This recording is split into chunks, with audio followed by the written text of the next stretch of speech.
nilikuwa najua Christmas inayosherekea ile ipo kwenye Biblia, lakini mimi sina uwezo wa kutafuta wapi nipate. Lakini bahati nzuri nilikuwa na rafiki yangu mmoja alikuwa mchungaji pia pale Wireless wa Rutheli, nikamwendea pale. Nilipoenda nikamwelezea ile swali, bwana kuna zawadi imetolewa. Yaani mstari tu, mimi nahitaji mstari huo ili nikipeleka basi nitapata shilingi 100,000. Akasema swali gani? Nikamuelezea. Akasema bwana, huyo bwana mjanja huyo, kwenye Biblia haipo. Miaka yote mimi nasherehekea Christmas, akasema haipo. Kwa hiyo nikajaribu kumbembeleza, nikimwambia bwana, wewe ufanye hivi, hata hela kidogo tutaweza tukagawana bwana hiyo hela, ili angalau hiyo tukaipate 100,000. Akasema bwana, ninachokuambia mimi hiyo hamna. Sasa kwa nini tumekuwa tukisherehekea? Akasema huyo swali lake aliyoliweka yeye ameenda moja kwa moja kwenye Biblia.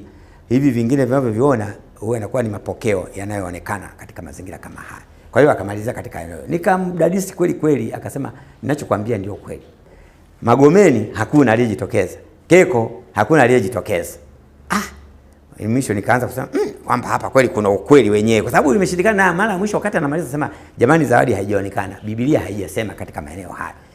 Kwa hiyo kitu cha kwanza kilichonifanya, kwa sababu hapo ilikuwa mwaka 80, nikaanza kuwaza, kwa nini sasa miaka yote mimi nimejihangaisha kwa ajili ya hili halafu kumbe halipo? Kuna umuhimu wa kutaka kujua ukweli wenyewe katika Biblia. Mwaka 84 nikaanza chuo cha Biblia. Nilipoanza chuo cha Biblia, mwezi wa kwanza, mwezi wa pili, mwezi wa tatu, mwezi wa 4, mwezi wa 5, mwezi wa 6, tarehe kama ya jana, yani tarehe 14 ndio nilipobatizwa kwa kanisa la Kristo. Baada ya kupitia yote yale, nikaona kweli vitu vingine vya aina yote vilikuwa sio sahihi, bali kumbe ukweli uko hapa. Hata vingine vyote ninavyoviona ni mapokeo tu. Kwamba hali ilikuwaje uko nyuma, Wakristo walikuwa ni wachache.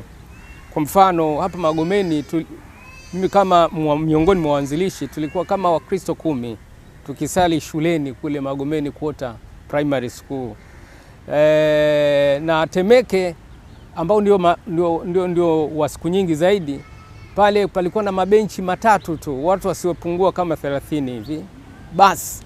Lakini watu wengi ile imani hawakuipokea, wakidhani kwamba labda haya ni mafundisho mapya ya wazungu. Kwa hiyo watu walikuwa ni wachache sana.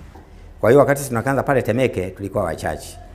Naam, tulikuwa ni wachache, lakini tulikuwa na juhudi.